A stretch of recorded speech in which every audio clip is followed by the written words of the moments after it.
Let's switch to a story that really I frankly don't understand at all. And it's been out there for a couple of weeks now, but uh, we haven't really had a chance to talk about it yet. And it's that the New Orleans Hornets have decided to officially change their name to the New Orleans Pelicans. And it's going to happen in the 2013-2014 season, so next season. And the idea is, I think this is so, well, on top of this, Charlotte's now going to be able to reclaim the old Hornets name and go back to becoming the Charlotte Hornets. But the bigger thing is New Orleans Pelicans? I mean, are you kidding me, Hugo? Uh, I absolutely hate it. It like honestly, when it came out, I was shocked. I think I mentioned it at the end of the last at the end of our last podcast, but I was just shocked. Like it's supposedly something to do with it's the state bird, Louisiana state bird or something like that. Yeah. And it's meant to represent bravery and courage, and it's some sort of like sentimental appeal after Hurricane Katrina. I think I heard something about that. So yeah, they've got new owners, so they can rebrand and do whatever they want and whatnot. But the Pelicans, are you kidding me? You couldn't have chosen a better name. I mean, it doesn't strike fear into anyone. I No. mean, I get the whole, the new OKC Thunder, that the whole tough name, but the Hornets were just a cool name. And Exactly. And I don't like the Thunder at all. I think that's a terrible name. But when you look at the or the New Orleans Hornets, you're right. There are teams in the NBA who don't have good names. There are teams who have bad names. The Utah Jazz may be the worst name in all of sports. It makes no sense. oh, that needs to go back to New Orleans. Exactly. So, why not? How about this? You have the Charlotte Hornets become the Charlotte Hornets. You make I, the I I love that. I love that, by the way. The Hornets, Charlotte getting the Hornets name back. I love that. Because Hornets is a great name. I don't think anyone's disputing that. I just don't understand why New Orleans is giving it up. It's one of the better names in the NBA. Yeah. They get the Jazz back, becomes the New Orleans Jazz, and Utah can become the Bobcats. I think that's a way to fix this whole thing. I mean, what's Utah doing with it? I mean, come on. Utah Bobcats. I just don't Yeah. get when they moved to Utah. I mean, was everyone just simply saying, "All right, we'll be the Jazz"? And I love it. Like they tried a couple years ago, I think it was in like the mid 2000s. They try to like rebrand the logo, making it about the mountains in the background and everything. And it's like that means nothing. You're the Utah Jazz. You're not the Utah Mountains. They don't play jazz in the mountains. They Exactly. don't. So yeah, I mean it's just bizarre. It's just bizarre to have the name Utah Jazz. But yeah, the Pelicans, I mean they're changing color as well, correct? Are they? Yeah. Yeah. I think I read something about changing color scheme. So they're gonna go for like I think it's like a crimson gold type thing. That could work. Really really weird, but yeah, just bizarre. But I think some people in New Orleans actually like it because of the whole sentimental, state appeal.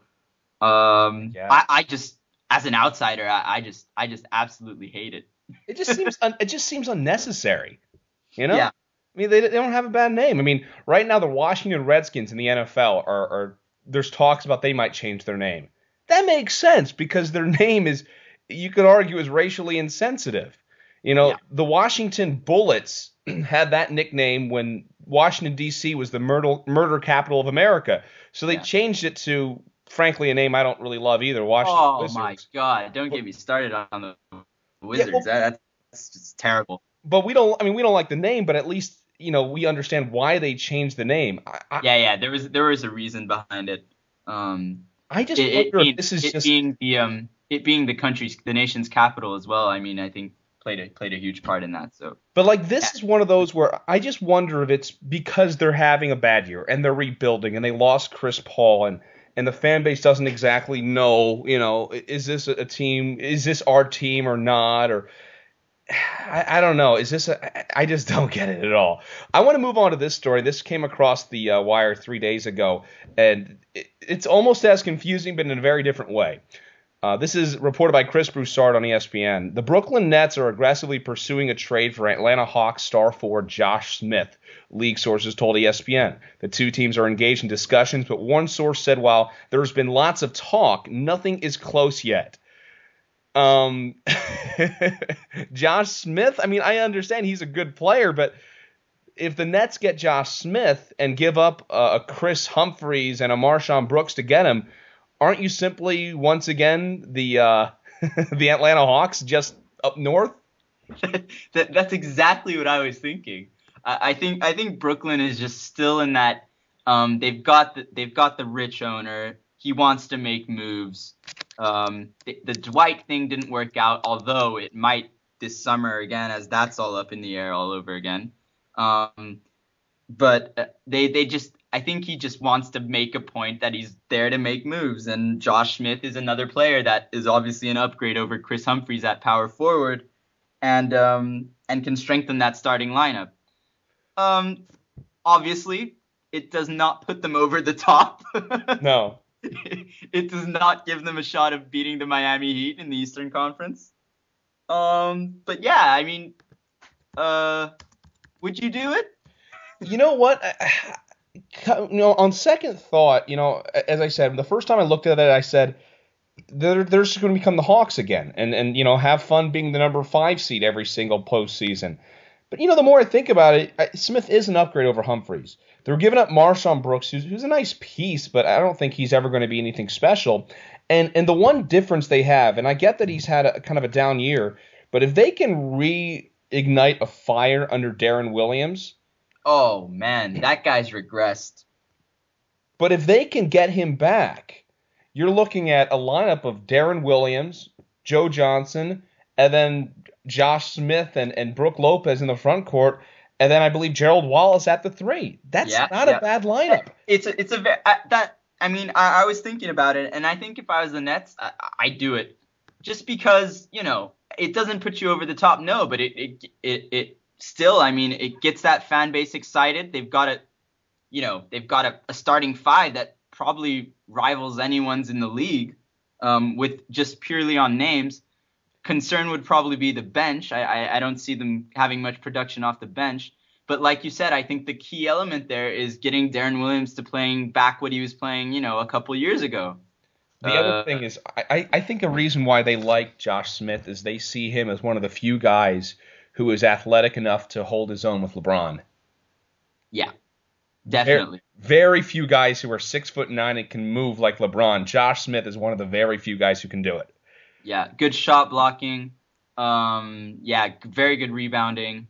Can get you a double-double consistently. So yeah, definitely. Yep. And defensively, and not only Josh Smith, that'll give him twice the defensive perimeter defense on the team with Gerald Wallace as well. Don't forget. No question about it. And when you look at the East, the Atlanta Hawks, Danny Ferry took that job, and it's become obvious. He wants to clean up the mess that the previous administration there left, and he wants to get rid of pieces that aren't going to, be putting them anywhere. So I think Josh Smith is a guy who's absolutely available to get, and for a team like Brooklyn who's trying to make the jump, it's not a bad move. Although, I think Atlanta, Danny Ferry's thinking the right way. They're not going anywhere in the East, even though they've had I think they've overachieved, if anything, after losing Joe Johnson. And by the way, how funny is that? He's found a willing business partner in Brooklyn to offload his 2 biggest contracts.